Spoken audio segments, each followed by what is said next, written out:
So, John, you've got a firsthand look at the LA Kings. I don't know how much of Frank's prediction, bold prediction that you heard there, but he was predicting that the Kings could, in fact, miss the playoffs altogether. So, let's start with your thoughts on the bold prediction today. Well, yeah, all it takes is a couple of injuries, and suddenly 96 points can be 86 points, and you're out. It's not outside the realm of possibility. It's not outside the realm of possibility. The Panthers miss the playoffs in my mind if they get a couple more injuries. You know what I mean? And suddenly they're 93. It's a tight league. It's a tough league, and certainly, obviously, the Panthers are a notch above the Kings, but. Yeah, it's an interesting year. They brought in Hall of Famer GM Ken Holland to try to win a playoff series. They haven't won a playoff series since they won the Cup in 2014. And Luc Robitaille brought in the veteran Holland to try to get tougher, to to get near the blue paint offensively. That's why you bring in Corey Perry. And to defend the blue paint maybe a little more aggressively. That's why you bring in CC, Dumoulin, you have Edmonton. Obviously, there's some foot speed maybe issues on the back end, and Colorado's going to test that early tonight. And the Kempe contract situation, he's one of those guys, as Frank knows, and will report on all year long. He kind of reminds me of Marty Necas, who we'll see tonight. Kempe, his side probably wants $11 million. The Kings probably want him at $9 million. And then you kind of wait and see what happens. And I'm sure Colorado's in a similar type of boat with this new exploding cap. It's kind of tough for everyone to recalibrate. So I like them down the middle, though. You see Kopitar, Byfield. Will he make that next pop-up to be close to a point-per-game guy who can also play some defense? That line was very good at the end of the year last year. Kuzmenko was a godsend. He's a scorer. Kopitar is pass first. Kempe and Kuzmenko are shoot-first guys. That third line is a real good veteran matchup line that can just play good, sound hockey. And the fourth line, again, they're going to try to get a little tougher with Armia, the big body Armia. And Malat is a tough guy, went to Cornell, can fight a little bit. Turcotte, the high draft pick, who's just turned into a bottom six guy, but, maybe can find something. So, yeah, some questions. I still think they're a playoff team. And especially when you look right down the middle, and a little bit of inspiration from Kopitar's final twirl. Yeah, I could see that for sure being a huge emotional driving force. Got to get in and make sure that happens for Kopitar. But putting the Kings aside for a second, one of the reasons I wanted to have you on, John, is you don't always view the game the same way as I do, and I love that.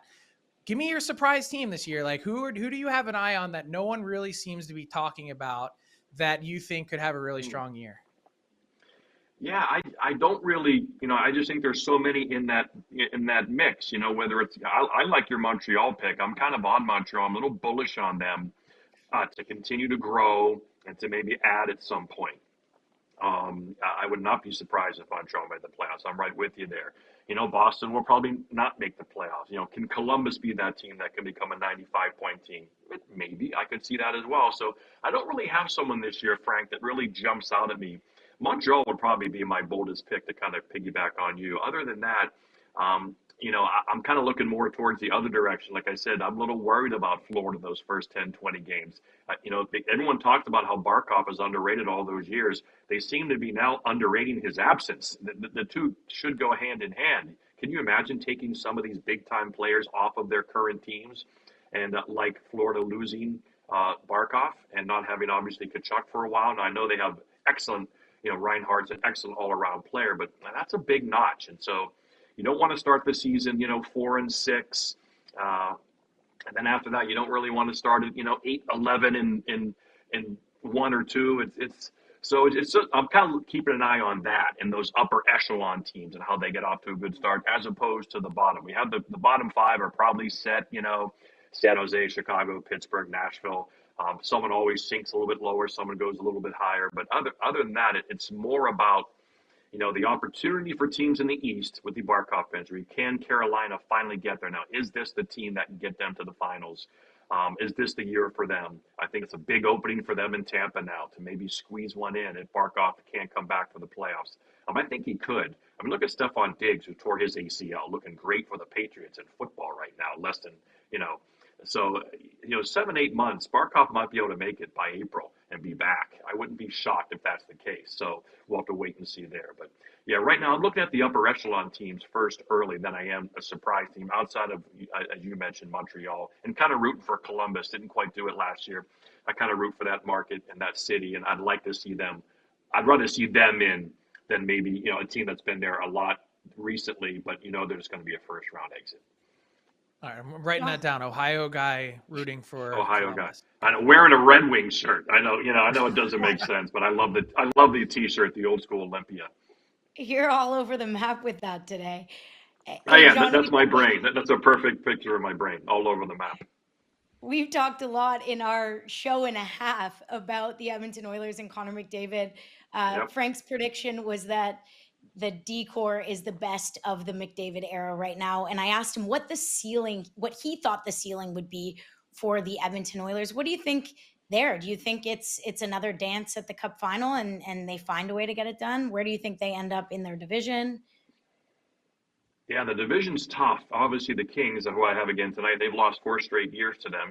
It keeps getting a little more difficult. Sweep 5, 6, will it be 7? And can they maybe turn it around this year? But they still have, you still have to put your money on McDavid, especially with this kind of contract. It's kind of like the Tom Brady contract.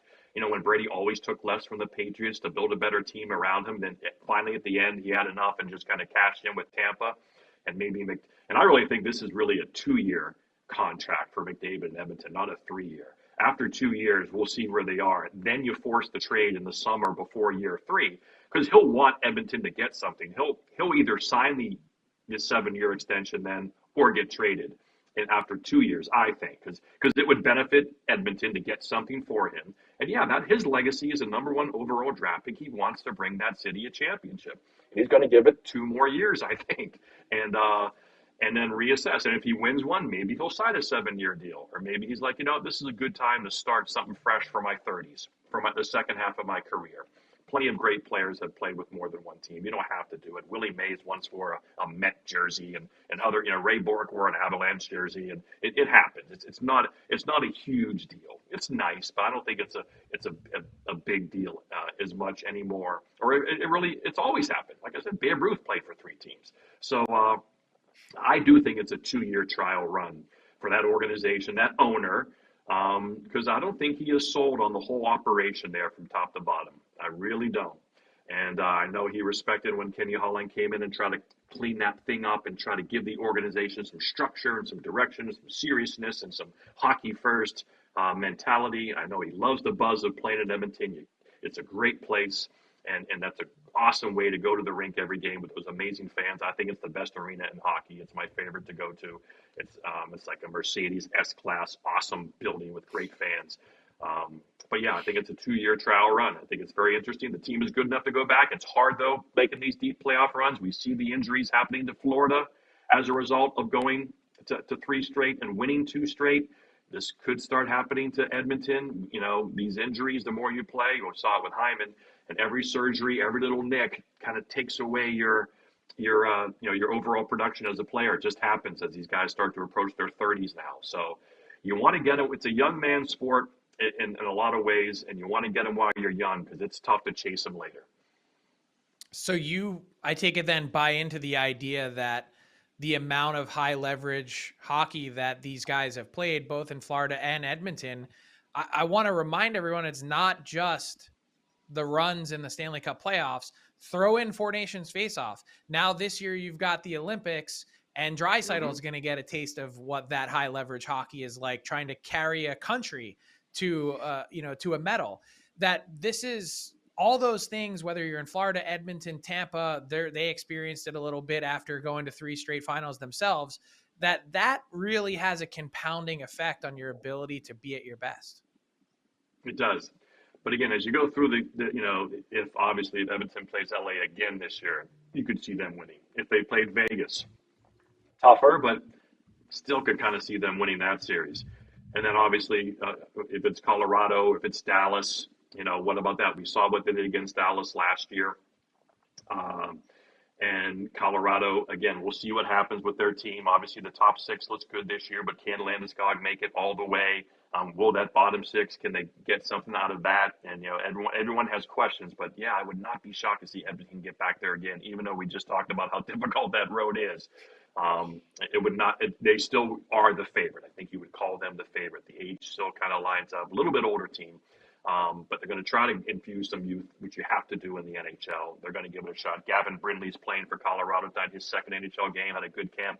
Colorado's going to try to get some youngsters. Bardakov, his first game, the fourth line center, the big Russian, who basically takes, Charlie Coyle's spot, even though he slots down. Drury will start at the third line center. So, yeah, it's an interesting time for these teams to try to incorporate some young people to take some of that baggage off. That's what the Kings are going to hope. They hope Anton Forsberg can take a little off of Darcy Kemper's plate. The Kings thought that Kemper kind of ran out of gas in that series against Edmonton. He's 35 now. Kemper's the starter, but maybe Forsberg can give them a little more. More starts and more quality starts down the stretch enough to maybe chase it late and keep Kemper fresh, because that is part of this deal in Edmonton and Florida. They're going to be fighting that a little bit. And that's what's great about Florida's acquisitions late in the year, like last year. It just energizes the group. And Seth Jones is playing like he's never played. And Brad Marchand has new lease on life. But at some point, that's not going to happen like this year. You're not going to get that level of player probably for the Panthers unless Barkov's done for the year and they use some of his cash. But so that means it's going to be the same guys. And can they keep it going and avoid those, again, having a good bounce here, good bounce there, and get some of those victories that are such a slim margin for error and that you have to get those breaks to get. So it's going to be fascinating to watch these two teams if they can actually get there again, Florida and Edmonton. Man, what a story to watch. So last one for me, John. These two teams are inextricably linked now for a while in Colorado and Dallas after the Rantanen trade. If you had to pick a horse to ride for the next few years, are you going Colorado with Makar and McKinnon, or are you going Dallas with Rantanen and Hintz and that whole crew and Jake Ottinger and net? I forgot Heiskanen as well. Right. Yeah, I'd probably lean a little bit Dallas, right? Just a hair. Nelson's looked great in camp. He turns 34 next week. Landeskog, unbelievable. Hasn't played a regular season game in 3.5 years. Tonight's his first regular season game in 3.5 years. Nichushkin, can he stay on the ice? If they can stay on the ice, that top six, you might take that over Dallas. It's close. McKinnon, Nelson, that's a good 1-2. And Landeskog, Nichushkin, Natchez, Lehkonen, you got it all there. And then obviously Makar and Taves are such a great pair. And then after that, can Burns at 40 years old be a factor? He'll be sheltered a bit in the 5-6 pair. Manson is starting to get some wear on his tires. Malinsky was good last year, but they probably needed to upgrade 1D there and then the bottom 6 as well. But it's really close. Dallas has maybe top to bottom. Dallas is a little better. Top 6, maybe Colorado a hair better. Plus, of course, Dallas has the hunger to win again. And Makar and McKinnon have we really got to win 2. One's great, but man, that second one really kind of puts you in another level. So there's a lot of hunger. There's a lot of fire. And man, we are set up for an unbelievable. We haven't played game 1 yet. You can't wait for that kind of playoff matchup again, maybe Dallas, Colorado. So there are so many great storylines and the young players coming in and the McKenna cloud. Now that he's playing high-level college hockey, the number 1 pick is going to get so much shine all year long. So when we come to the draft next year and the draft lottery in May, that's going to be so much fun to see where he ends up. What's Crosby doing? Man, Frank, you have a fertile piece of real estate to do your job and on this show as well. It's going to be fun to watch you all year talk about some of these things. And I can't wait to get started, obviously. And I thought about this yesterday, Frank, as my brain continues to go scattering here on caffeine. Imagine having the draft lottery the day of the draft. You have the draft lottery at noon. So then you have the order, and then you have the draft that night. And then teams have to go. Imagine how fun that would be to wait till the draft day to have the draft lottery. Wait till the season's over. You give the playoffs, and then you have it the day of the draft. Let's try that one year. It is sort of anticlimactic, especially when you have a year in which one prospect is so head and shoulders above everyone else that it's like, well, obviously they're not going to come out that night and say that they're picking the player the night they won the draft lottery, but we know what they're doing unless he, tears his ACL walking into the arena on draft day, which by the way, if you want a quick aside, last year with the draft being in LA and with all the teams back at their war rooms, I know of a couple GMs who went to personally visit with players the day before the draft to say, I want to see you with my own eyes to know that nothing happened to you in between now and then. That's how jump up and down. Yeah, do something. Go run down the hallway. They wanted to make good. sure that no one had any injury issues. And so then they scurried back to their home base to then conduct the draft. That is funny to say, but that did happen. I would love the theater of that because you've got 7 hours. Go. Who are you picking at number one? Yeah. That would be unbelievable. Imagine the rating. I mean, the rating would be way better than the regular draft lottery. It would be unbelievable. Oh, so good. We'll hand you the keys. It's entertainment. It's to someone high up. We're here to entertain the people. Yeah, that would be no shortage of entertainment. I feel like that's almost guaranteed. Mm-hmm. Well, John, you've got an exciting game tonight. Thank you so much for joining us. Good luck. Have a great show. Thanks for your input. We loved having you, and enjoy the game tonight. Yeah, good luck with your show all year long. It's a great addition. Frank's the man, and I'm going to be looking forward to watching this all year long.